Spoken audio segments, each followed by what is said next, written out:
We made a book that didn't exist, and it made us. Somewhere right now, someone is searching for the Necronomicon. Not as a joke, not as a thought experiment. They're typing the title into a search bar with the genuine hope that they might find it, that they might hold in their hands the forbidden grimoire written by the mad Arab Abdul al-Hazred in the 8th century, bound in human skin, containing the incantations that could tear open the fabric between worlds. The problem, of course, is that it never existed. H P Lovecraft invented it in 1924 as a narrative device, a prop, a bit of atmospheric scaffolding for his weird tales. And yet, walk into certain occult bookshops today and you'll find physical copies for sale. Multiple editions. Some people have incorporated its rituals into actual magical practice. University students have requested it from research librarians. The line between fiction and fact didn't just blur, it dissolved entirely. This is not an isolated quirk of literary history. It's a blueprint. Consider the Midnight Forum thread, debating whether egregores, thought forms manifested through collective belief, are gathering strength on the internet. Consider the plush Cthulhu sitting on a million desks, a cosmic entity of annihilation transformed into a mascot of ironic dread. Consider the Discord servers running alternate reality games where players must decode fragments of a mythology being written in real time. Consider the TikTok video warning you, with complete sincerity, don't look at the moon. We live in an age drowning in information yet starving for meaning. And into that vacuum, something ancient and new is emerging. Myths that don't ask for belief so much as participation. Stories that replicate like viruses. Fictions that sculpt communities, rituals, and identities as potent as any religion, except they were born not from revelation, but from collaborative imagination. Lovecraft wrote of Cthulhu, "We live on a placid island of ignorance in the midst of black seas of infinity, and it was not meant that we should voyage far." His cosmic horror was built on a simple, terrible premise, that the universe is not evil or good, but indifferent, that we are cosmically insignificant. That knowledge itself might be the most dangerous thing we can possess. But here's the deeper terror he may not have intended. What if that very mythology, designed to illustrate our helplessness, became a tool for creating the opposite? What if his invented cosmos didn't just entertain us, but taught us how modern myths are made, how they spread, and how they govern belief itself? This is the question we must answer. Did Lovecraft merely write stories, or did he accidentally engineer a template, a kind of mimetic machinery, for how consciousness organizes itself in the modern world?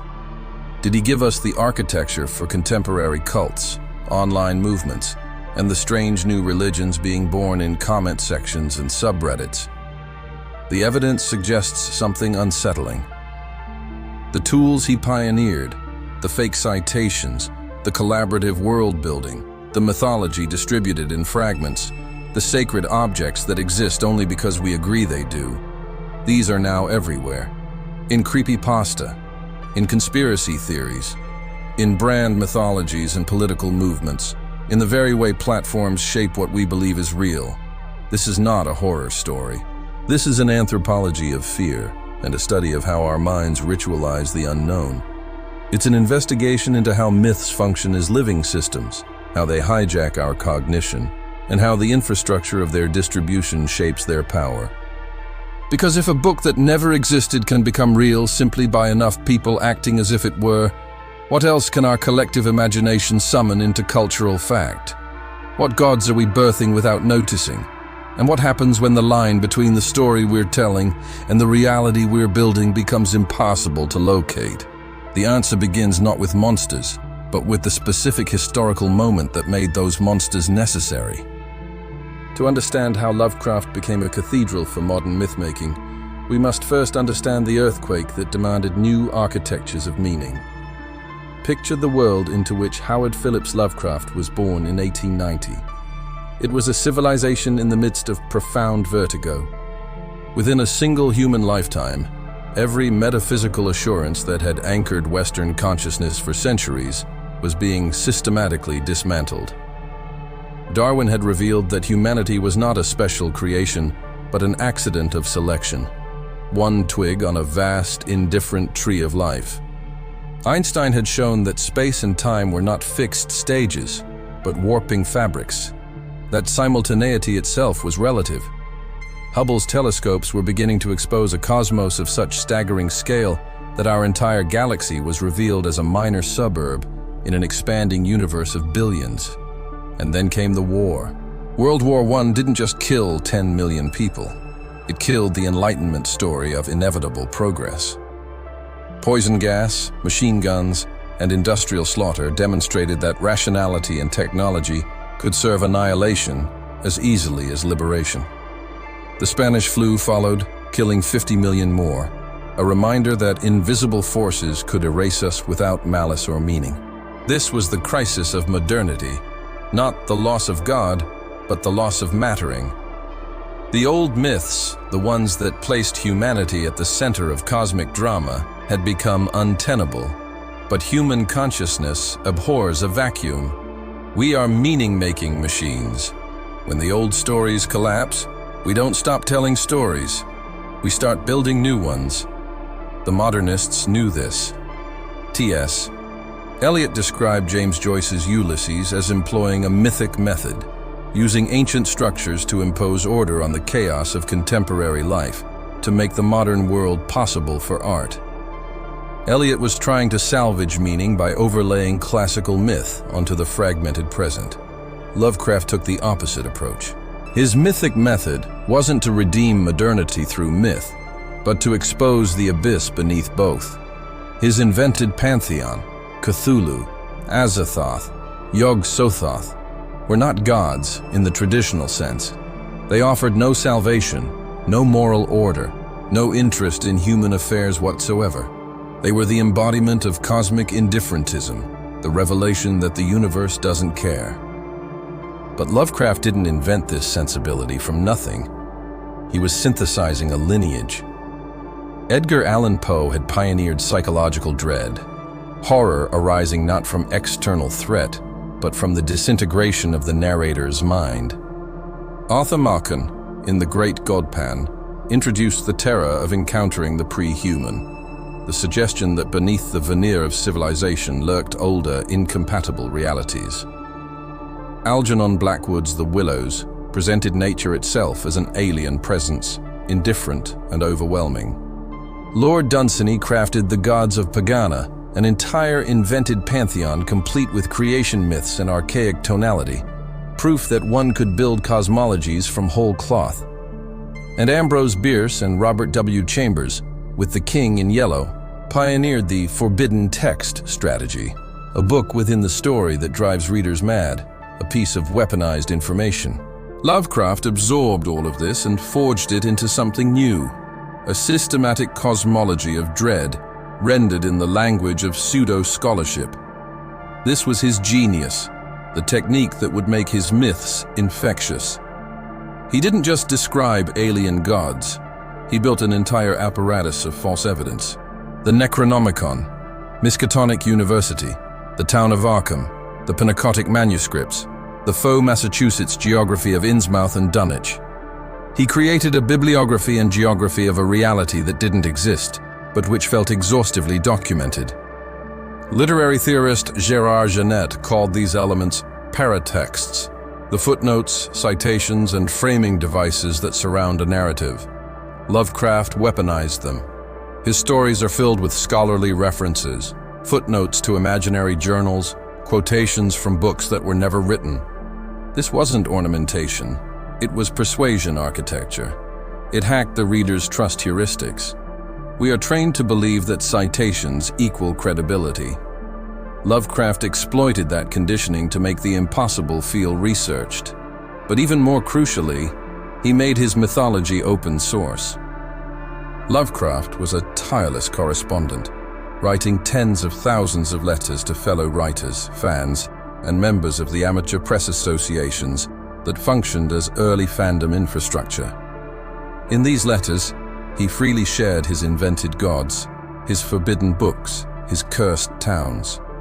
He encouraged other writers, Clark Ashton Smith, Robert E. Howard, Frank Belknap Long, to use his creations in their own stories, and he borrowed theirs in turn. This was radical. It created a shared universe before that concept had a name. When you read a Lovecraft story and encounter a reference to the Necronomicon, and then read a Robert E. Howard story that mentions the same book, something strange happens in your mind. The cross-reference feels like corroboration. The mythology begins to feel less like invention and more like discovery, as if these writers were all reporting on the same hidden reality. The delivery system mattered too. Lovecraft published primarily in Weird Tales, a pulp magazine that specialized in short, punchy, serialized narratives. This format was perfect for mythic fragments, puzzle pieces that readers could assemble in their imaginations. Each story was an archaeological shard. Together they suggested something vast. The Call of Cthulhu, written in 1926 and published in 1928, is the clearest blueprint. It's told through fragmentary records, a professor's notes, a police report, a sailor's diary, each revealing part of a global pattern. A cult in New Orleans, strange dreams plaguing artists worldwide, an encounter with a risen city and its hibernating god. The narrative structure itself models conspiracy thinking. Connect the dots, and a terrible coherence emerges. At the Mountains of Madness, written in 1931, presents cosmic horror as scientific expedition. Antarctic researchers uncover a pre-human civilization, the Elder Things, whose citadel predates humanity by millions of years. The terror is not monsters but perspective, the realization that we are newcomers, that our entire history is a footnote to epochs we can barely comprehend. The Color Out of Space, published in 1927, strips away even the anthropomorphic entirely. An alien presence, not a creature but a phenomenon, a color that shouldn't exist, corrupts a rural area, blighting crops and minds alike. Its horror as impersonal anomaly, entropy wearing a mask of color. These weren't just scary stories. They were philosophical thought experiments about scale, time, and insignificance. After Lovecraft's death in 1937, his legacy fell into the hands of August Derleth, who founded Arkham House in 1939 to preserve and publish his work. Derleth canonized Lovecraft and controversially moralized him. He imposed a dualistic structure onto the mythos, elder gods as benevolent forces, great old ones as evil. This was antithetical to Lovecraft's vision of cosmic indifference, and scholars like S.T. Joshi have spent decades trying to correct this drift. But Derleth's systematization made the mythos more accessible, more marketable, and easier to adapt. Lovecraft's work emerged in an era already saturated with appetite for hidden knowledge. The late 19th century had seen the rise of theosophy, the Hermetic Order of the Golden Dawn, spiritualism, and table-turning seances. People were hungry for secret doctrines, for the suggestion that reality had occult layers accessible only to initiates. Lovecraft offered that thrill without the metaphysical comfort.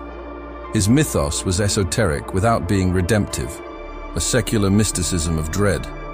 But we cannot discuss Lovecraft's legacy without confronting its shadow. His personal letters and certain stories, most notoriously The Shadow over Innsmouth, are soaked in xenophobia and racism. The other in his work is often coded through biological and ethnic panic. The fish people of Innsmouth are degenerate hybrids. The horror is miscegenation, contamination of bloodlines. This ugliness is not incidental.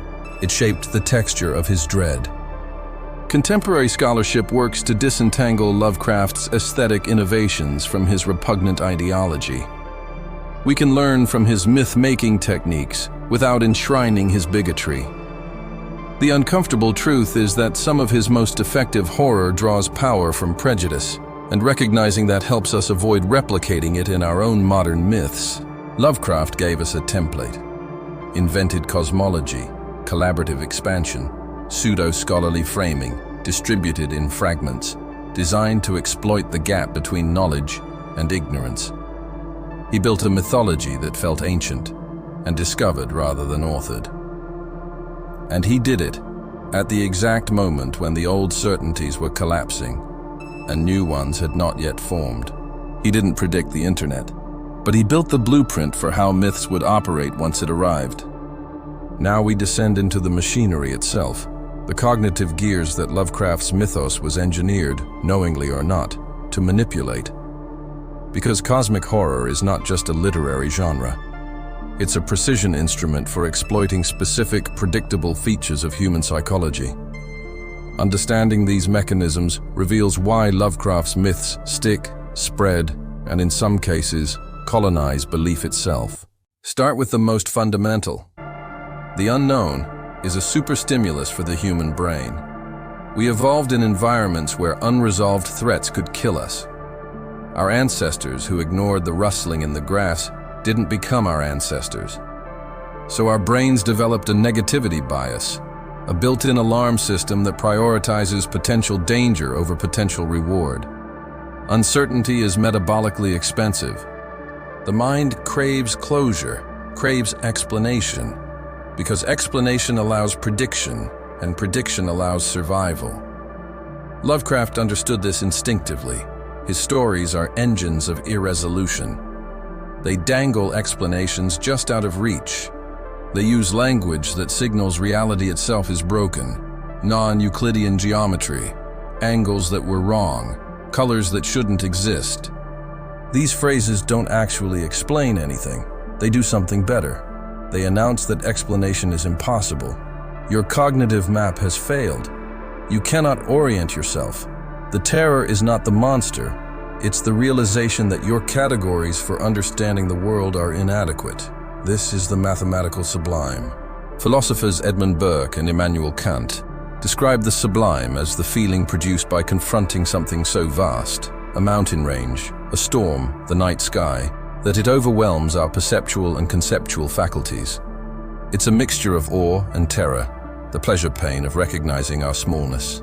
Lovecraft engineered a cosmic sublime, entities so old they witnessed the birth of stars, cities that predate human evolution by eons, scales of time and space that reduce our entire history to a rounding error. This isn't just narrative flavor. It's an assault on the ego. It forces a confrontation with our insignificance. And paradoxically, that confrontation can be exhilarating, a kind of intellectual horror coaster. Then there's the uncanny. Freud defined the uncanny as the familiar made strange, the doll that seems to watch you, the childhood home that now feels wrong, the double that isn't quite you. Lovecraft takes this further. His horrors are often the unnameable, things that resist integration into any schema. The color. Out of space isn't a creature, it's a presence that cannot be processed. The more you try to conceptualize it, the more it slips away. This is cognitive vertigo. The mind tries to close the loop, to categorize, and fails again and again. And Lovecraft tells by omission. His narrators often collapse into incoherence when describing the climactic revelation. "I cannot describe what I saw," they stammer. This isn't lazy writing, it's tactical. Suggestion outperforms exposition. The monster you imagine is always more potent than the one rendered in detail. He leaves gaps, and your mind fills them with your own dread. Now layer in hyperactive agency detection. Evolutionary psychologists have documented what they call HADD, hyperactive agency detection device. Our brains are biased to infer intentional agents behind patterns, even when those patterns are random. Better to mistake the wind for a predator than to mistake a predator for the wind. This bias is why we see faces in clouds, why we feel watched in empty rooms, why conspiracy theories feel so intuitively compelling. Lovecraft's mythos is had fuel. His stories are full of cults, human agents in service of inhuman powers. They suggest intentionality behind the chaos, a conspiracy of cosmic scope. The dots are there, you just need to connect them. And once you do, once you see the pattern, you can't unsee it. This is the terrible pleasure of apophenia, pattern recognition untethered from reality. His stories often present themselves as investigative puzzles. The Call of Cthulhu is structured as a detective narrative.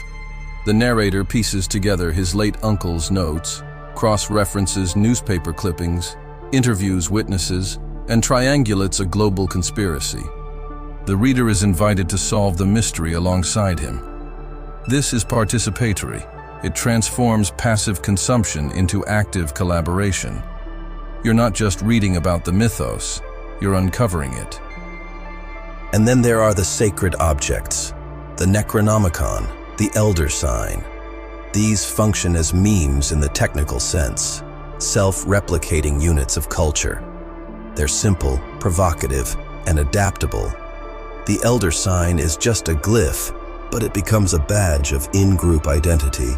If you recognize it, you're part of the initiated. Shared symbols create solidarity. They mark boundaries between those who know and those who don't. Scarcity amplifies this. The Necronomicon is forbidden, rare, dangerous. Information scarcity triggers value inflation. We want what we can't have. This is the banned books effect, weaponized. Lovecraft created a tome that doesn't exist but feels more real because it's restricted. Modern echoes are everywhere. Do not look at the moon. This video will be deleted soon. If you're reading this, it's already too late. Scarcity signals importance. Restriction implies truth too dangerous to share freely. Then consider narrative transportation, the phenomenon where losing yourself in a story increases its persuasive power. Lovecraft's tales often end in madness, in the dissolution of the narrator's identity. The narrative arc is anti-heroic. There is no boon, no return, no reconciliation. There is only damaged knowing. The protagonist is contaminated by what they've learned. And if you've been transported into the story, you feel that contamination too. The boundary between the narrator's mind and yours has thinned. This connects to social identity theory. Humans define themselves through group membership. Even minimal cues, arbitrary badges, shared jokes, inside references, can create powerful in-group loyalty. Online communities around Lovecraftian lore are rich with these markers, sigils, esoteric terminology, rankings of true versus casual fans. Knowing the difference between Derleth's moralized mythos and Lovecraft's indifferent cosmos becomes a shibboleth. Ritual participation through tabletop RPGs, collaborative fiction like SCP or ARG decoding, rehearses the myth, deepening investment. And then there's terror management theory. Psychologists studying TMT have found that when people are confronted with their own mortality, they cling more tightly to their cultural worldviews. They seek meaning systems that buffer against existential dread. Here's the paradox. Lovecraft's mythology is one of cosmic meaninglessness, and yet it generates communities that function as meaning systems. The very act of engaging with a narrative of indifference becomes a ritual of significance. You gather with others to contemplate the void. The shared contemplation becomes the meaning. This is how a mythos of nihilism generates religious affect. From a mimetic perspective, Lovecraft's creations have extraordinary replication fidelity. Cthulhu is a phonetic and visual supercarrier, easy to remember, impossible to mispronounce correctly, because Lovecraft himself said it was unpronounceable, and visually iconic. The tentacled, vaguely humanoid winged form is infinitely remixable. High-fit memes are simple, emotionally resonant, and adaptable. Lovecraft's mythos checks every box. Open loops maximize engagement. A mystery solved is a mystery finished. A mystery perpetually unresolved keeps you coming back. Lovecraft's stories rarely offer closure. The entity is banished, for now. The cult is disrupted, but others remain. The terrible knowledge is suppressed, but it's written down somewhere. These open loops are mimetic hooks. They demand sequels, expansions, reinterpretations. And then there's the aesthetics of credible falsehoods. Lovecraft's use of diegetic documents, letters, diary entries, academic reports, newspaper clippings, mimics the way we actually verify truth. We trust documented sources. We believe footnotes. His faux academic tone hijacks our epistemic heuristics. When something is written with scholarly dryness, citing sources and dates, our critical faculties relax. This is why SCP Foundation containment logs are so effective. They simulate institutional authority. The bureaucratic language signals truth. Finally, there's the contamination register, the horror of boundary violation. Lovecraft's stories are often about miscegenation, both literal and metaphorical. The Innsmouth residents are hybrids, fish people crossbreeds. The terror is impurity, the breakdown of categories. This taps into deep, often unconscious anxieties about bodily and cultural integrity. It's why his work can feel so viscerally disturbing. It's not just intellectual, it's operating on the level of disgust. And here we must pause again to name the ethical problem. These contamination anxieties were, in Lovecraft's case, often proxies for racism. His dread of the other was not metaphorical, it was literal bigotry. When we analyze his techniques, we must also refuse to replicate the poison. We can study how boundaries create horror without endorsing which boundaries he chose to police. What we've dissected here is a psychological exploit, a set of techniques that bypasses rational scrutiny and speaks directly to older, faster parts of the brain. Lovecraft, consciously or not, built a mythology that leverages negativity bias, agency detection, pattern hunger, identity formation, terror management, and epistemic trust. He built a key that fits locks we didn't know we had. And in the networked age, that key has been duplicated 1 billion times. Lovecraft's methods found their native habitat in the 21st century. What he did with pen, paper, and the postal service, we now do at scale, at speed, with algorithmic amplification. It built cathedrals from his blueprints, collaborative, evolving, borderless, and in some cases, genuinely dangerous. Start with creepypasta, the internet's urban legend engine. In 2009, a user named Victor Surge posted 2 doctored photographs on the Something Awful forums. They showed children at play, and in the background, standing too tall, featureless and suited, was a figure that shouldn't be there. He called it Slender Man. Other users added details. He abducts children. He appears in forests. He causes memory loss and paranoia. He's been cited for decades, perhaps centuries. Within weeks, it was a multimedia phenomenon. Short films, ARGs, video games, and crucially, sightings. People reported seeing him. The mythos grew collaboratively, virally, each contribution cross-referencing others. It was Lovecraft's epistolary method, supercharged by forums and wikis. And then, in 2014, 2 12-year-old girls in Wisconsin lured a classmate into the woods and stabbed her 19 times. They said they did it to prove their loyalty to Slender Man, to become his proxies. She survived. But the line between myth and belief had catastrophically collapsed. This is the cost, when the game stops being play. Or consider R No Sleep, a subreddit with a sacred rule. Everything is true. Even when you know it's fiction, you must respond as though it's real. This is a ritual frame, a collective agreement to inhabit a liminal space where disbelief is suspended not passively but actively socially enforced. It's a digital campfire where the shadows are mandatory. Then there's the SCP Foundation. In 2007, an anonymous user on 4chan's paranormal board posted SCP-173, a short document describing a hostile statue that moves only when unobserved, killing by snapping necks. It was written as a containment log, clinical, bureaucratic, redacted in places. The format was intoxicating. Within hours, others were writing their own SCP entries. Within years, there were thousands, an entire collaborative universe of anomalies, containment procedures, research logs, and incident reports. The SCP Foundation is Lovecraft's technique perfected, its pseudo-scholarship as participatory ritual. The aesthetics of redaction, black bars over classified information, create the illusion of forbidden knowledge just out of reach. The procedural realism, the numbering system, the cross-references between entries. It all simulates institutional authority. It feels real because it mimics how real secrecy looks. And it's open-source mythology. Anyone can contribute. Canon is democratic, determined by upvotes and community consensus. It's a living mythos, constantly evolving, and no single author can claim ownership. It's Lovecraft's letter-writing circles, scaled to millions. Now examine analog horror. Chris Straub's Local 58 presents itself as archived broadcasts from a defunct television station.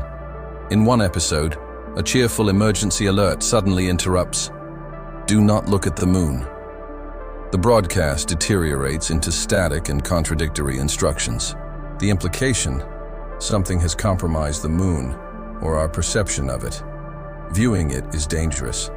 The moon, the most familiar celestial object, becomes a hostile information hazard. The Mandela Catalog, Gemini Home Entertainment, The Walton Files. These series use the aesthetics of retro media, VHS grain, institutional PSAs, and children's programming corrupted by something vast and wrong. The format signals authenticity. Old media feels more real, less manipulable. We trust analog because it predates Photoshop. These creators exploit that trust to deliver dread. Or take the backrooms. In 2019, an anonymous user posted a single image, a fluorescent-lit hallway, empty, extending into yellowish infinity, damp carpet, buzzing lights. The caption described it as a liminal space, a place you could no-clip into, falling out of reality into endless, maddening monotony. Within months, there were maps, levels, entities that inhabit the deeper floors, survivor logs. A single image became a topography, a mythology, a shared nightmare. Liminal spaces, places of transition, emptiness, wrongness, became their own aesthetic movement. They're the sublime of the mundane. An empty mall at closing time, a swimming pool drained and echoing. They're familiar but drained of function, purpose, life. They're the uncanny operationalized as visual genre. Games ritualize these myths further. Call of Cthulhu, the tabletop RPG released by Chaosium in 1981, introduced sanity as a game mechanic. As your character learns forbidden truths, they lose sanity points. Madness is mechanized, quantified. The anti-hero's journey is baked into the rules. You will be damaged by what you discover. The game makes Lovecraft's philosophy playable. Video games like Bloodborne, Control, Darkest Dungeon, and films like Annihilation adapt Lovecraftian motifs. Entropy, unknowable gods, bureaucracies hiding cosmic secrets, into interactive or cinematic form. They're not adaptations of his stories. They're iterations of his method. They teach players to recognize the grammar of cosmic horror, forbidden knowledge, fragile sanity, ancient entities, and the ultimate futility of resistance. ARGs, alternate reality games, take this further into the real. I Love Bees, 2004, a promotional ARG for Halo 2, scattered clues across websites, phone booths, and physical locations. Players had to decode them collaboratively. Ben drowned, Petscop, the sun vanished.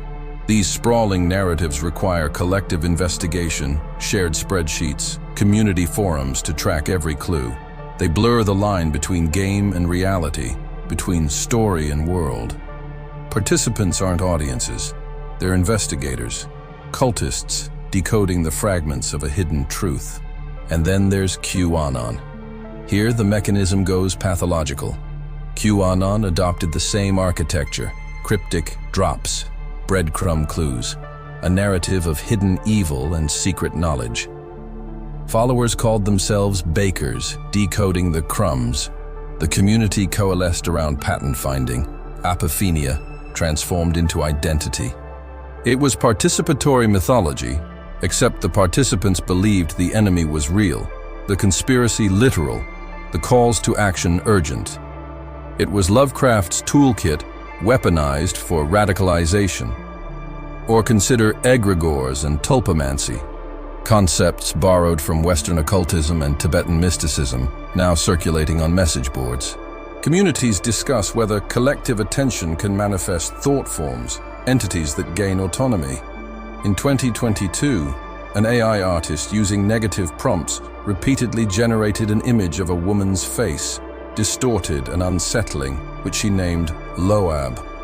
The internet treated it as a discovery, an entity hiding in latent space. Was it a myth or a glitch? The question itself is Lovecraftian. The uncertainty is the point. The algorithmic priesthood governs what becomes canon.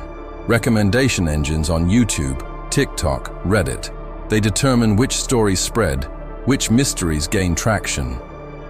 Engagement metrics favor fear, novelty, and unresolved tension. Closure doesn't algorithm well. Cliffhangers and sequels do. The platform itself selects for myths that keep you clicking, scrolling, searching. The feedback loop is inhuman, indifferent, almost Lovecraftian in its arbitrariness. And then there's commodification. You can buy plush Cthulhus. There are Lovecraft-themed coffee brands, board games, throw pillows. The abyss has become merchandise. This is both absurd and revealing. It demonstrates how capitalism domesticates dread, transforming existential horror into cozy consumption. The tension is real. Does a cute Cthulhu doll drain the mythos of its power, or does it function as an ironic sigil, a way of acknowledging the terror while controlling it? What's undeniable is that Lovecraftian aesthetics have escaped genre entirely. Brand storytelling now uses lore. Political movements describe themselves as fighting hidden cabals.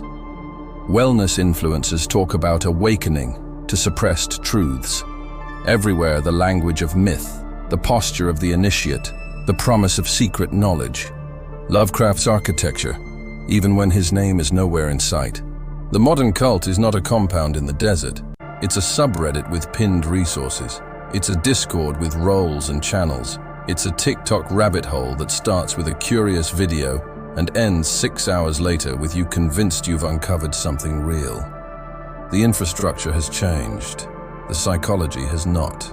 Online lore communities provide meaning, status, hierarchy, ritual, all the functions religion once monopolized. The risk is that when the boundaries between play and belief erode, when the feedback loops of engagement override critical thinking, the myth can colonize reality. People can lose the plot. And unlike Lovecraft's fictional cults, these are real people making real decisions based on fictions they've come to treat as fact. But there's hope in fandom ethics. Healthy communities police boundaries. They use content warnings, clearly label fiction, and call out when someone loses the thread. They build transparency into the ritual. They create spaces where you can play with dangerous ideas without being consumed by them. The question is whether we can design myths that invite wonder without demanding belief. Stories that challenge us intellectually and emotionally, but which we can step out of when the screen goes dark. Because Lovecraft didn't just give us monsters, he gave us a method. And that method is now the infrastructure of how we imagine, share, and inhabit reality itself. So we return to the book that wasn't, and the question it poses. Lovecraft wrote a mythology of indifference, a cosmos where gods sleep and humanity is irrelevant. And yet that very mythology generated meaning, community, ritual, devotion. People gather to contemplate the void, and in that gathering, they find something worth protecting. This is the paradox we've been circling. A myth designed to illustrate our insignificance became a lens through which millions make sense of their significance. The Necronomicon never existed, but you can hold it in your hands. Cthulhu was never worshipped, but people wear his image. The Elder Sign was never carved, but it marks the boundary between those who know and those who don't. Lovecraft didn't merely write stories. He engineered a myth architecture that exploits fundamental features of human cognition: our hunger for pattern, our bias toward agency, our terror of insignificance, our need for meaning in a cosmos that offers none. He built it with tools available in his time: letters, pulp magazines, collaborative world-building, pseudo-scholarship, and narrative fragments. The internet didn't invent these mechanisms, it industrialized them. Every platform is now a printing press for myth. Every user, a potential prophet or a potential cultist. The boundary between fiction and belief has always been porous, but now the infrastructure actively erodes it. Algorithms favor engagement over truth, mystery over resolution, fear over comfort. Myths are not inherently good or bad. They're tools. They help us organize complexity, transmit values, build identity. But like any tool, they can be used to liberate or to control, to illuminate or to deceive. Lovecraft's legacy asks us to confront two uncomfortable truths. First, we are myth-making creatures. We cannot not do this. Denying it doesn't make us more rational. It makes us unconscious of the myths we're already inside. Second, myths can be designed. They have architecture. They have replication strategies. They have psychological exploits. And in an age where attention is currency and engagement is power, those who understand how myths function have extraordinary influence. So what do we do with this knowledge? We could retreat into cynicism, dismiss all mythology as manipulation, treat every shared story as a potential cult. But that path leads to isolation, to a brittle rationalism that starves the parts of us that need narrative, ritual, and awe. Or we could abdicate responsibility, surrender to the algorithm, let the myths that please us colonize our perception without question. But we've seen where that leads: radicalization, delusion, and the kind of belief that harms. The third path is harder and more interesting: conscious myth-making.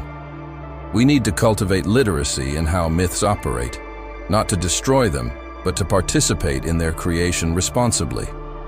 We need to keep the line between story and reality permeable but visible, to build myths that are transparent about their constructed nature without losing their power to move us. We need rituals that bind without blinding, communities that offer meaning without demanding obedience, stories that challenge us without consuming us. This means asking ourselves hard questions. What rituals am I part of online? What sigils am I sharing? What necronomicons am I reading without noticing? Whose attention am I borrowing, and toward what end? Am I building myths that invite curiosity or ones that demand certainty? The cosmic perspective that Lovecraft championed, the recognition of our smallness, can be an ethical tool. Not conspiratorial certainty, but humility. Not the arrogance of knowing hidden truths, but the grace of admitting how much we don't know.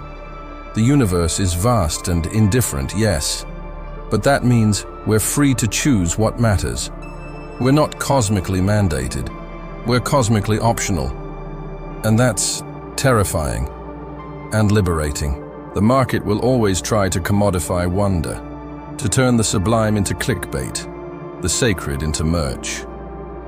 Our job is to protect the friction, the difficulty, the space between stimulus and response where thought happens. To refuse the easy myth in favor of the true one, even when truth is harder to bear. The future will be built from the stories we agree to tell. If gods can be born from our collective attention, and the evidence suggests they can, then we bear a responsibility for what we summon. Every share, every upvote, every late-night descent into a wiki is a small act of creation. We are, all of us, writing the Necronomicon together, one post at a time. Lovecraft feared that correlating the contents of our knowledge would reveal something terrible. But perhaps the terror is not what we'll discover out there in the black seas of infinity. Perhaps the terror and the hope is realizing that we're the ones doing the writing. The question is not whether we'll make myths. We already are. The question is, are we making myths that worship our fear or our freedom? What wakes when we dream together is not predetermined. It's not inscribed in elder tomes or algorithmic destiny. It's a choice, renewed with every story we decide to believe, every boundary we choose to honor or erase, every act of imagination we offer to the network. Lovecraft gave us a toolkit for building gods from our uncertainty. What we build with it, that's on us. The book that wasn't real became real because we acted as if it were. Now the only question that matters: what else will we make real, and will we be able to live with it when we do?